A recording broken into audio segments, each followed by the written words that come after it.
Great. So we're going to start with a little get to know Nil moment here. I have had the gorgeous privilege of knowing Nil for many, many years. She took a class from me when I had my Iambi's Bone Studios in San Francisco Union Square, and Nil took every class I offered.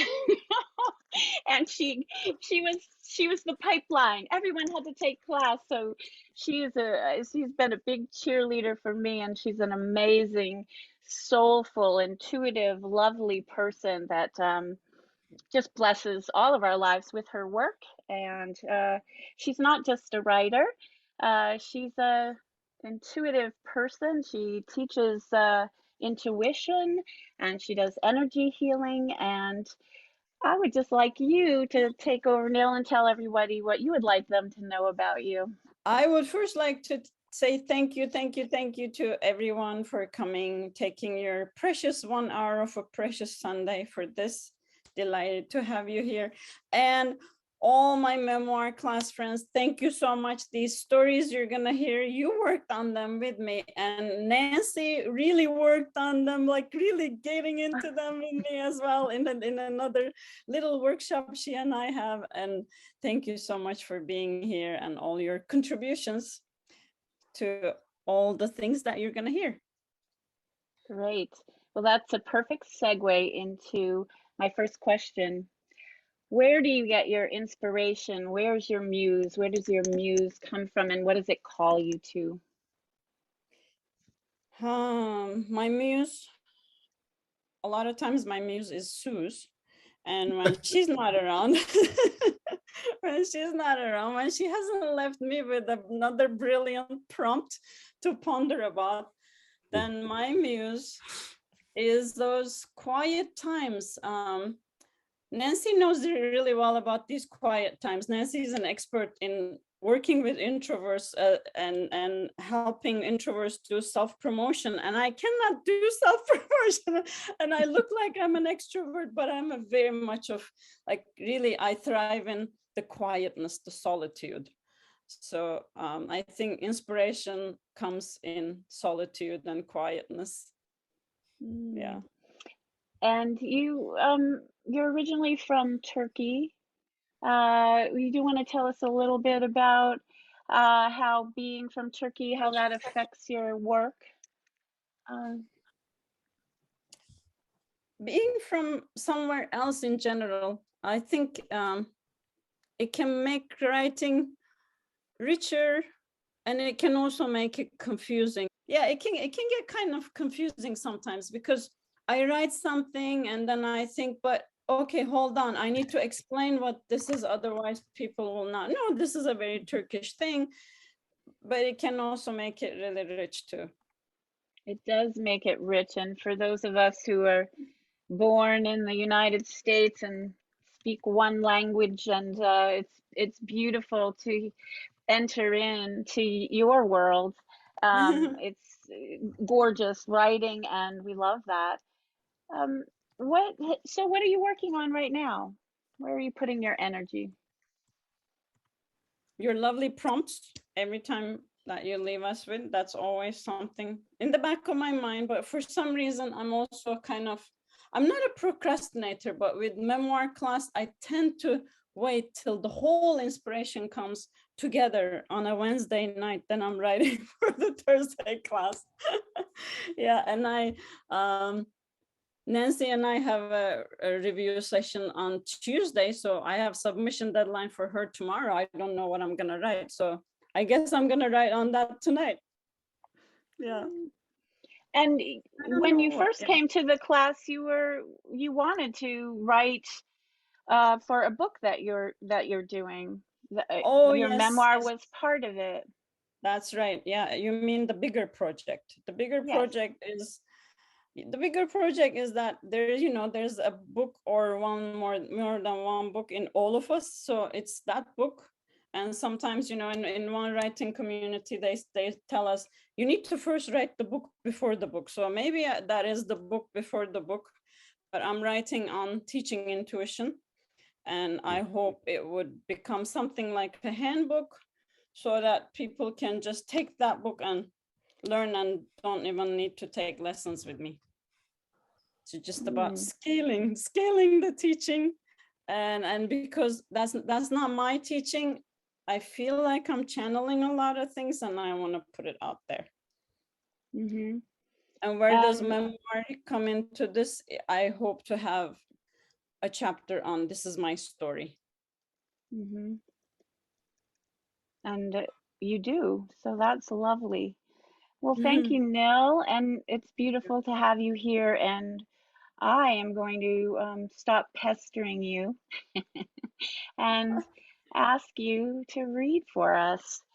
So you have 3 stories for us today, and the first is called Authentically Me. Yep, this first one is a general introduction to who I am and what happened to me and all that. It's like flashbacks.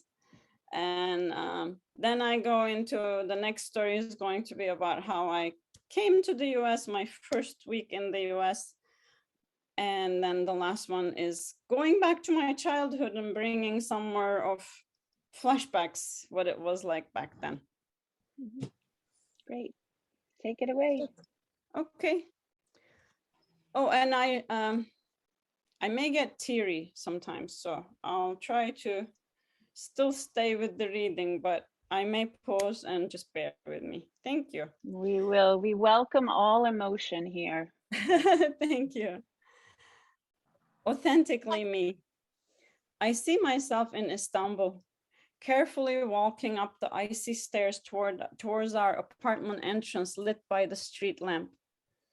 I'm in my sky blue puffy coat purchased from the old bazaar. I just took the ferry from the European side of the city to the Asian side. The smog is burning my throat as I catch my breath.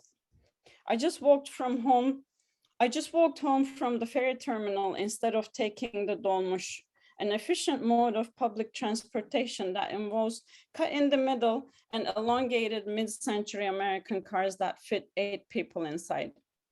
One of those drives by the nearby intersection as if to taunt me. The walk home was uphill and filled my lungs with bursts of soot as I gasped for air in the biting cold. My nose is making damp attempts at peeking out of the hand-knit red scarf wrapped around half my face. On my feet are soldier boots from the army surplus store. Bits of muddy snow squeak under there can last me another 5 years thick rubber soles. Tucked in the boots are my favorite navy blue corduroy pants. Favorite not for how they look, but for the warmth they provide for my legs snug in them, surely turning pink from the sting of the late night cold. I'm looking down as I walk to not slip and fall. My right hand reaches out from the coat pocket to unlock the iron gate. As I pull it and hear the rusty hinges scream, I freeze. It is not my hands getting stuck on the icy handle that makes me stop. Time slows down, then comes to a halt, and I literally freeze in that moment, that time, that space. A strange but familiar feeling washes over me, gives me goosebumps. I know this feeling, I felt it before, but I cannot recall where, when, or how. As the moment passes and the world seems to move again, I know, just know, that something will change the course of my life. Something sudden, something mysterious, something even bigger than what I can imagine. I wonder if this is how people feel when they think that they are destined for great things. All I know is that something is going to happen to me and through me that will be beyond what I could logically explain with my engineering student rational mind. Something beautiful, something wild, something that will almost feel like magic. I see myself in Istanbul being pulled out of the second car in a pile of 48 vehicles on the highway near the Bosphorus Bridge a year later. Or was it 2 or a lifetime? At the hospital, I'm told that I had a severe concussion. The emergency room is filled with the casualties of the accident. I am sent home with instructions to have someone wake me up every hour and call an ambulance if I don't. I can feel something shifting in me. I rest, sleep, lie awake, pace around at home in a daze for a week, not knowing what to do, how to be. After another year, I see myself in South Carolina. I am having a fight with my boyfriend on the street by his grandmother's old maroon Buick. Something shifts in me again. A fuse goes off inside my skull. An electric current flows through my torso, arms, and legs, and my body starts to convulse violently. I have no control over it. I smell the fries from the diner where we just had a late night snack. I feel the warm fullness in my belly. I hear my boyfriend's cries for help. Afterwards, I wonder if it was the anger or too much studying or the greasy diner food or all combined that ripped through my body. I see myself at the hospital with electrodes on my head a few months later. I am having multiple seizures a day by then. This may be linked to the accident when you had the concussion back home, one doctor says. Lights go off. It is quiet. He seems to be still talking to me, but I don't hear a thing. I only feel the tingling in my fingertips and in my jaw, little reminders of that electric current still alive inside my body somewhere. After an excruciatingly challenging year of struggling to stay in grad school, continuing to teach my undergrad economics classes to still be able to make a living, thanks to my advisor's support, I see myself back in Istanbul for a long visit. I am sitting in the waiting room at the office of the woman my mom said I should meet. She's an energy healer from Azerbaijan, practicing a modality called bioenergy. I don't even know what that is yet. Mom has a pile of books for me to read on mind, body, spirit connection and healing. I'm going through them slowly. The healer steps out of her office and walks into the narrow waiting room she's sharing with the doctor whom she collaborates with. She knows my mom since she made her tumors disappear a few months ago. I stand up to greet her and she takes a few slow steps towards me. Time slows down and I freeze. She looks through my eyes, deep into my soul. We recognize each other somehow from another time, another place, even if we never met before. When she says, "Welcome, I have been waiting for you," I wonder if she means a kind of waiting beyond that appointment, the classic movie scene of the guru meeting the student who was meant to arrive one day. I spent 1 month in Istanbul seeing the bioenergy healer every day, healing, learning, starting to sense things beyond what I can see or hear, which feels new and yet very familiar. I have flashbacks to my early years before age 8, when I was very sick with severe forms of pneumonia, scarlet fever, measles, and many more childhood diseases, one following the other, high fever putting me in altered states of mind. My bioenergy healer and teacher gets famous in Turkey. She's invited to talk shows on TV. She takes me to a couple of them with her as one of her patients who traveled a long way to be treated by her. As we sit in the green room with the host before one of the talk shows, she turns to me and says, "You can tell him." I'm surprised and puzzled, but I don't even ask what she means. I turn to this man I had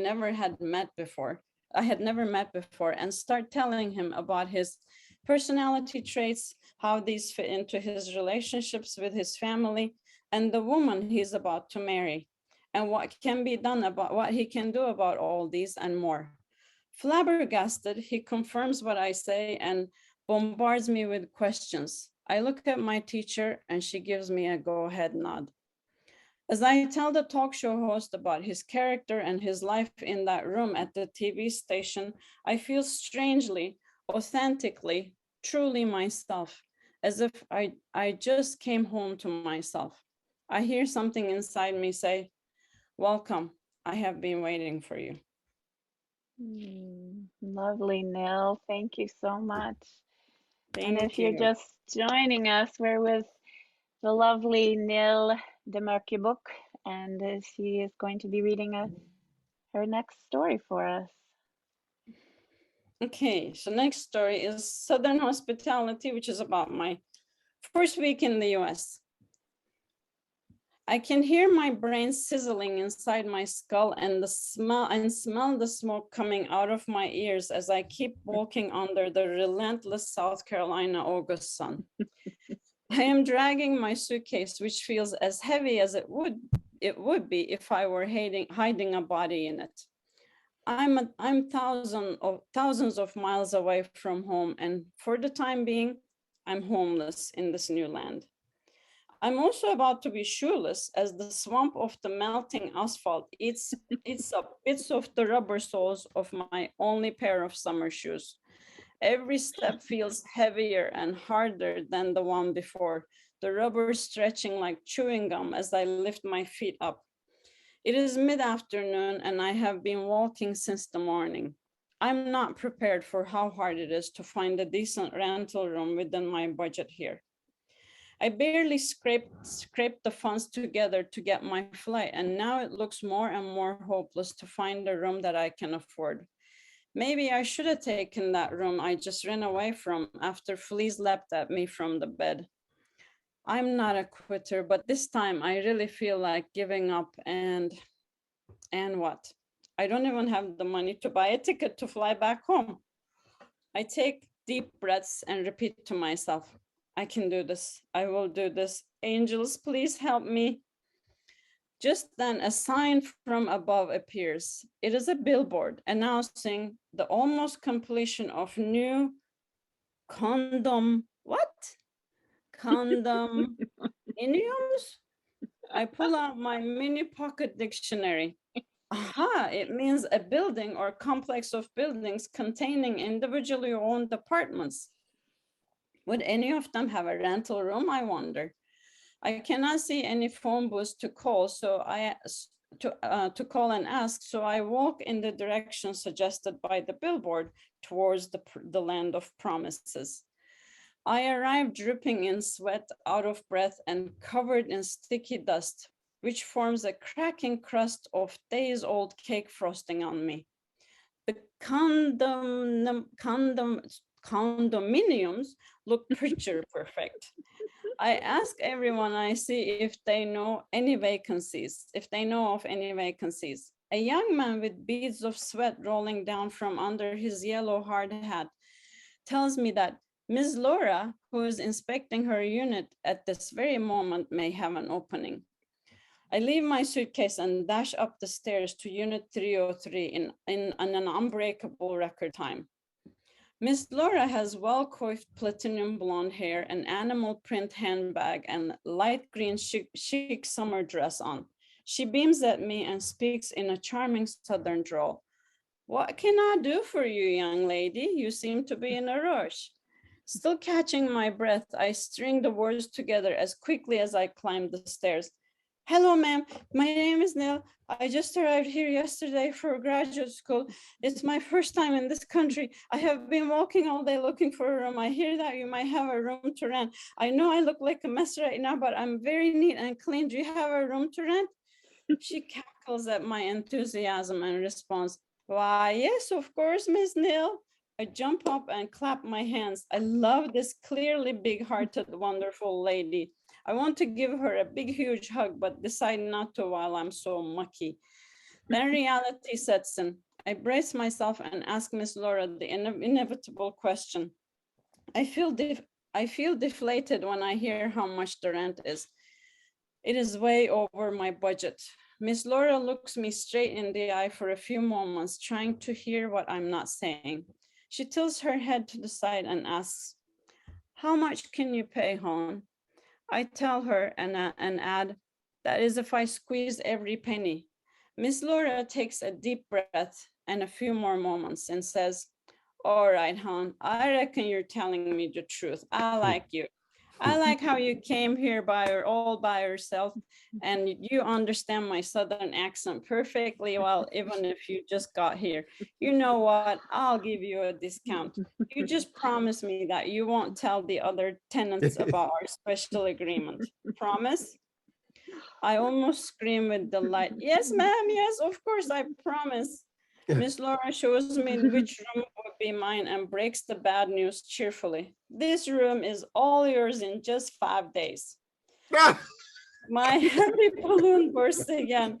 But I have nowhere else to go if I cannot stay here tonight. I will have to sleep on a bench on campus. She looks genuinely sad and worried. Well, hon, it's against the regulations for me to let you stay here when construction's still going on. I'm about to plead again and say that I could curl up in a corner on the floor and nobody would notice me when 3 people entered the unit. A tall, lanky, studious-looking girl around my age, a balding man with kind blue eyes, and an elegant woman with a warm, genuine smile. Miss Laurie introduces us to each other. The tall girl is Emily, who will be one of my roommates. She's here from England for a year to work as a research assistant to the friendly man, Professor V, who seems to be in deep thought as he looks up holding an unlit pipe. The elegant woman is his wife, Marge, the kind of person you warm up to as soon as you meet her. She tells me that they're taking Emily around the town and helping her get acquainted. I quietly wish that my own professor, whom I have yet to meet, would do the same for me. He's out of town, and in truth, I have no idea whether he will turn out to be as friendly. Emily and I start to chat. She seems very cheerful and excited about starting her year abroad. She is well set in a nice room in the nearby hotel for the next 5 days.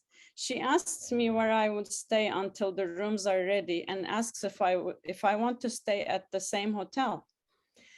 I shyly tell her that I have no place to go to and unfortunately staying at the hotel would be out of question due to lack of funds. I spotted a nice bench on campus when I toured around this morning, I say to lighten the mood as I notice Marge looking at me thoughtfully. She looks at Professor V and they seem to have a quick conversation with their eyes. Then she turns to me and says, You're coming to our home and staying with us then, my dear. Professor V joins in. That is a brilliant idea, Marge. Yes, Neil, we would like to invite you to come and stay with us until you can move in here. I'm speechless. As I recover from the shock and realize that they're really offering what I think they're offering, my eyes well up as I'm overwhelmed with gratitude. I somehow managed to say, Are you sure? But you just met me. You don't even know me. Professor V chuckles and adds, Well, it goes both ways. You don't know us either. Marge holds both of my hands in hers and says, If you were our daughter, and we have one just around your age off to college, we would not want you to sleep on a bench on campus. I still don't know what to say. So I say thank you in about a million ways and follow them to their car. Professor V and Marge's house fits my imagination of a warm and welcoming American home, complete with the fireplace and the rocking chair in front of it. I soon find out that it is Professor V's favorite place to smoke his pipe. I can see Marge's elegant touch in every corner. Warm tones of wood and books everywhere make it cozy and alive. As we step in, Marge points to the phone and tells me to call my mom and let her know that I am safe. I tried to warn her about how expensive it would be to make an international call. She says, We don't care how much it costs, dear. Your mom must be so worried about you, just call her. I spent 5 blissful days in their beautiful home with this lovely, generous, kind couple. Marge is a primary school teacher. After her classes start, she invites me to give a talk to her students about my country. The kids really get into it and ask me questions such as the very much expected, why is your country named after a bird? And the not so much expected, do people eat cats or dogs in Turkey? And do you have shopping malls there? When my rental room is ready, Marge tells me, Let's make a list of everything you will need in your new home and let me look around and see what I can find for you. I feel so at home with them that I don't even feel like leaving. Marge actually tears up as she helps me pack. She thinks of everything and gives me sheets, a blanket, cups, dishes, pots and Aw. pans, even shampoo and toothpaste. She and Professor V load them up in their old Volvo wagon and drive me to my new home with my suitcase now looking pathetic next to the box filled with goods Marge packed for me. Graduate school starts with school starts at a very fast pace. I end up staying for 6 years as my master's degree plan turns into going for a PhD, along with teaching my own classes. I keep in touch with Marge and Professor V during those years and for many years after I graduate and move to San Francisco. Then at some point, as it regrettably happens with long distance connections, we lose touch. Recently, a good friend asked me an intriguing question. When did a stranger do something kind and big for you without expecting anything in return? I immediately thought of Professor V and Marge. I missed them so much and I missed South Carolina so much that I felt a lump in my throat. I looked up Professor V on the university's website, praying that he was still there, and yes, I found his number with the nostalgic area code. I dialed and waited for it to ring, holding my breath. His gentle, deep voice answered. When he realized that it was me, he exclaimed, "Oh my goodness, how nice to hear. Marge, come over here. You won't believe who's calling." During the next several minutes, while catching up with Marge and Professor V, I could not hold my tears back any longer. I felt as if I never left South Carolina and I could just show up at their door. I realized that they must have been at my current age when I met them. As I thanked them profusely for what they had done for me again and again, told them how much it meant and how I missed them, I made a vow to myself to explore volunteering as a host family for an international student. We wrapped up our conversation with Marge and Professor V, promising to come and visit as soon as they could. After I hung up, my heart felt full and swelled with gratitude, thinking of their huge kindness and how they made me feel so welcome in this country in those early days. Beautiful. Thank Oh, you. thank goodness for people with huge hearts and deep kindness.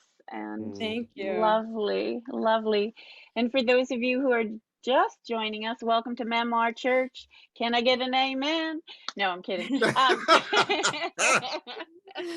We are with the beautiful Nil Demircubuk, and she is going to be starting here with her third story, and then we're going to open it up for some questions for Nil. So here we go on Conversations with Everything.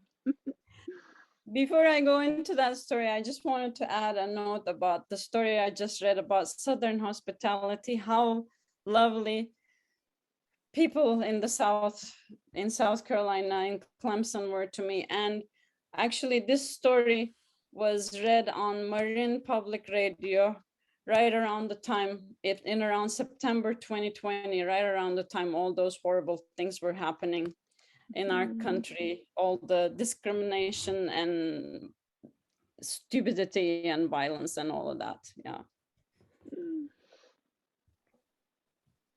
So part of that story was to give this message of, this is not who you are, American people. Remember who you are. Right.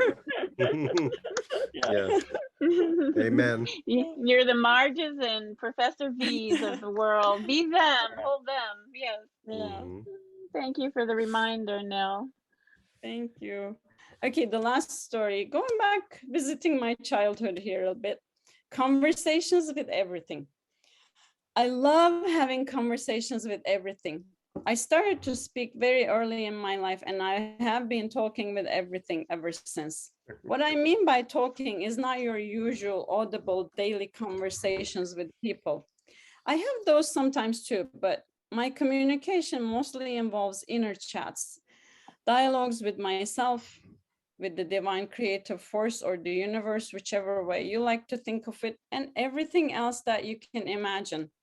I mean, really, everything. When I was a toddler and even all the way into age 5 or 6, I used to talk to my food, asking each piece of vegetable and grain on my plate for permission to eat them. I remember long conversations with rice and peas especially. I can picture myself vividly picking each pea with the little spoon. I would have a hard time balancing, the handle tightly grasped in my dimpled fist. The pea would roll around inside the spoon like a novice sailor caught in a storm. As I carefully brought this little boat towards my mouth, I would say to the pea, "Hello, little friend, are you ready to go on a trip down a tunnel?" The pea would respond, "A tunnel? What kind of tunnel?" "Oh, it's nothing scary. I will first put you inside my mouth. It's like a cave, but not a scary one. It's a nice cave, really nice. And then you will crush me with your teeth." "No, I won't crush you. I'm getting you ready for the trip. You need to be really, really soft. Then you can go down the tunnel into my tummy. So I will be a mush in your tummy." "No, silly, you will be a green ball again." "And then what?" "Then all the other peas on my plate will also come. Then you will play together." "All of them?" "Yes, all of them will go to my tummy too. Then you can play and then you can sit on the potato chairs." "Where will the potato chairs come from?" "They're already there, already in my tummy, silly. I ate them before." "Before what?" "I ate them before mommy put me to bed and I slept, then I woke up." After all the peas and grains were persuaded to take this enticing trip, I would finally get off the table to go to play with something, anything, since every object contained a whole world within itself. This still goes on in my everyday life, but toned down somewhat so that eating a meal doesn't take the whole day. I still talk to the furniture and practically every object I handle. I might ask the chair after sitting on it for too long, "Oh, I'm sorry, I didn't realize how long you have been holding me. Are you getting tired? Do you need a break?" Or if I happen to drop myself on it too hard, "Oops, I'm sorry, that must have hurt. I'll try to be more careful next time." As I grew up, this chatter became quieter. It still continued, but it became more of an internal dialogue in my mind. In my 20s, I remember having fun with it while out shopping. You know that feeling when you are in a store and you find that one thing you absolutely love, you pick it up, hold it, and consider putting it in your cart, then something stops you. You have an internal dialogue with the item. "You must be sensing that I am very affected by you. I think I fell in love with you, but I'm just not sure if it is the right time to take our relationship to the next level. If you come home with me now, I am just afraid that our love may not hold up later. Then you may think that I did not respect you, that I used you and tossed you away when you could have been appreciated more by someone else, someone who did not take you for granted, someone you could have had a lasting relationship with." In my grown-up world of daily hustle bustle, the furniture and other objects do not respond as much as they used to, and I actually miss that. Sometimes I invite and let the little girl in me take charge so that the conversation livens up. I always believed that everything that existed had a soul. Every object is an amazing collection of creative energy bundled together in some fascinating form or another. The chair has pieces of wood from the trunk or branches of a tree. It has upholstery that was woven from various sources such as cotton or polyester, which came from petroleum. People worked on each of these materials to put them in new forms and shapes and to give them new properties. As they created each piece in their own way, their energy intertwined with the energy from each material formed a new amalgamation and gave the object a whole new spirit. Most of us can easily feel this when we look at or hold an object of art. I believe it is true for every object that can be traced back to sources of living materials and labor, and that covers pretty much everything around us. Talking to everything does not mean sitting and having a conversation with the chair and the coffee table, although that might be fun too if you're really bored. Talking to everything means paying the due respect to every object since considerable energy went into their formation. It means loving even the stone that bothers you when it is stuck in your shoe and removing it with respect and at least a bit of awe in its creation. It means pulling or shaking it out, saying quietly to yourself, "What are you doing in there, you silly little thing? Here, you are free now," instead of angrily muttering, "What the?" and throwing it out forcefully. Talking with everything is an exercise that I sometimes give my intuition students as homework. Some of them take it on with no questions, and some ask if I'm joking. Then when they approach it with an open mind and try it for a few days, in the next lesson they report with a wide smile that even the most mundane object means something to them after trying this. You can imagine the conversation I have with the toilet brush, for example. You go in places none of us would dare to go. You were so brave and so clever to get into all those crevices. Thank you. Well, after this, how can it be a disgusting brush anymore? This is all about coming from the heart in every action and interlacing everything we do with compassion. I truly believe that our purpose in life is to love and be loved, to spread compassion wherever we go and in whatever we do. We are such amazing forms of creation, and so is everything else. Thank you, Nil. Beautiful. Beautiful. Well, you are a perfect interlaced ball of compassion, and we're grateful to you today.